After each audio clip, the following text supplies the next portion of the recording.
Welcome to waves media Telugu. Palnadu జిల్లా నర్సరావుపేటలో SC వర్గీకరణను సమర్థవంతంగా అమలు చేసి మాదిగలకు న్యాయం చేయాలని ఎంఆర్పీఎస్ రాష్ట్ర అధికార ప్రతినిధి కోట సుబ్బు మాదిగ కోరారు. ఈ మేరకు సంబంధిత అధికారులకు వినతి పత్రం అందజేశారు. సుప్రీంకోర్టు తీర్పు నేపథ్యంలో ప్రభుత్వం ఎస్సీ వర్గీకరణ అమలుకు చర్యలు వేగవంతం చేయాలని, విద్యా ఉద్యోగాలతో పాటు ఇతర రంగాల్లో మాదిగలకు న్యాయమైన అవకాశాలు కల్పించాలని కోరారు.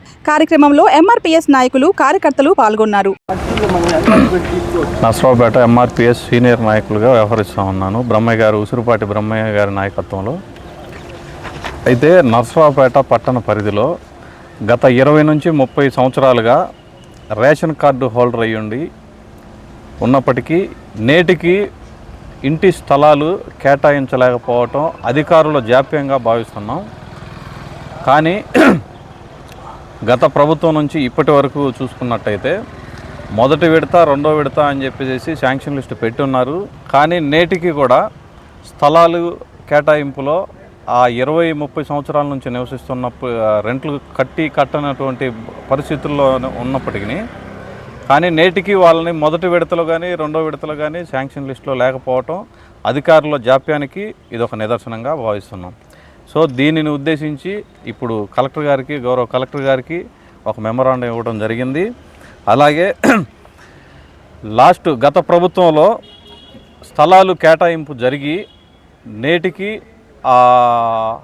ఆర్థిక భారంతో కట్టుకోలేని పరిస్థితుల్లో ఉన్నటువంటి దళితులకి ఆ ఎస్సీ కార్పొరేషన్ రుణాలు అందించకపోవటం వలన ఇప్పటికీ కూడా ఆ స్థలాలు మొదటి దశలోనే కట్టుకోవటానికి వీలు లేకుండా అటు ఇటు కానిటువంటి పరిస్థితుల్లో అనేకమైనటువంటి ప్లాట్లు అలాగే ఉండిపోయి ఉన్నాయి. వాళ్ళ పరిస్థితి కూడా ఈరోజు అగమ్య గోచరంగా మారింది. కావున ఇమ్మీడియట్గా వాటిని కూడా పరిశీలనలోకి తీసుకొని వెంటనే హౌసింగ్ అనేది సంబంధిత కన్స్ట్రక్షన్స్ చేయించాలని చెప్పేసి ఒక మెమరాండం ఇవ్వడం జరిగింది. గౌరవ కలెక్టర్ గారికి ఈరోజు అందించడం జరిగింది. అందరికీ నమస్కారం. నా పేరు కోట సుబ్బు మాదిగ, ఎంఆర్పీఎస్ రాష్ట్ర అధికార ప్రతినిధి. మాన్యశ్రీ ఉసురుపాటి బ్రహ్మయ్య మాదిగ గారి నాయకత్వంలో పనిచేస్తూ ఉన్నాను. ఈరోజు పల్నాడు జిల్లా గౌరవ కలెక్టర్ గారిని పీజీఆర్ఎస్ నందు పలు సమస్యల మీద కలవటం జరిగింది. ముఖ్యంగా ఏదైతే కూటమి ప్రభుత్వం ఏర్పడి 2 సంవత్సరాల పైబడవుతుంది, మరి ఇప్పటికీ దళితులకు సంబంధించినటువంటి కార్పొరేషన్ చైర్మన్లు నియమించారు. కానీ మరి ఆ చైర్మన్లకు సంబంధించినటువంటి ఆ వర్గాలకు సంబంధించినటువంటి నిధులు కేటాయించకపోవటం నిజంగా ఈ రాష్ట్రంలో కూటమి ప్రభుత్వం దళితులను అవమానించినట్టు నేను సందర్భంగా తెలియజేస్తా ఉన్నా.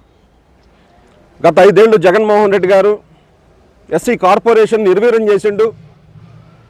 కొన్ని దళిత వర్గాలకు సంబంధించినటువంటి పథకాలు నిర్వీర్యం చేసి ట్రాన్స్పరెంట్గా అన్ని వర్గాలకు వేస్తున్నానని చెప్తున్నటువంటి గత ప్రభుత్వం, మరి అదే పందాలో మరి ఈ ప్రభుత్వం నడుస్తుందని నేను అడుగుతా ఉన్నా.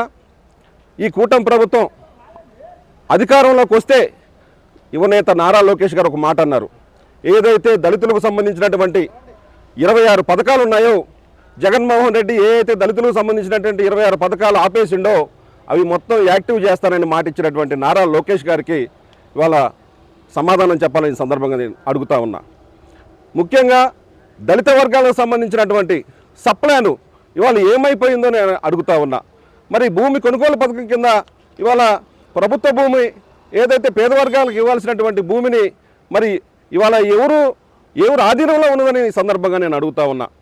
అదేవిధంగా ఏదైతే పేద వర్గాలకు సంబంధించినటువంటి పథకాలు మొత్తం ఇవాళ యాక్టివ్ చేయాల్సిన బాధ్యత కూటమి ప్రభుత్వంకు ఉన్నదని, భవిష్యత్తులో మరి దీని మీద చర్యలు తీసుకోకపోతే మరి నిధులకు సంబంధించినటువంటి వాటి కానీ మరి పేద వర్గాలకు సంబంధించినటువంటి ఇళ్ల నిర్మాణం కానీ వీటి మీద భవిష్యత్తులో నిజంగా ప్రభుత్వం జోక్యం చేసుకొని ముందుకు తీసుకెళ్ళకపోతే ఖచ్చితంగా మాన్యశ్రీ ఉసురుపాటి బ్రహ్మయ్య మాదిగ గారి నాయకత్వంలో మరొక సమరబేరి పల్నాడు నుంచే మొదలు పెడతామని సందర్భంగా తెలియజేస్తూ ముగిస్తున్నాము. జై భీమ్, జై జీవన్, జై బ్రహ్మయ్య మాదిగ. ఓకే.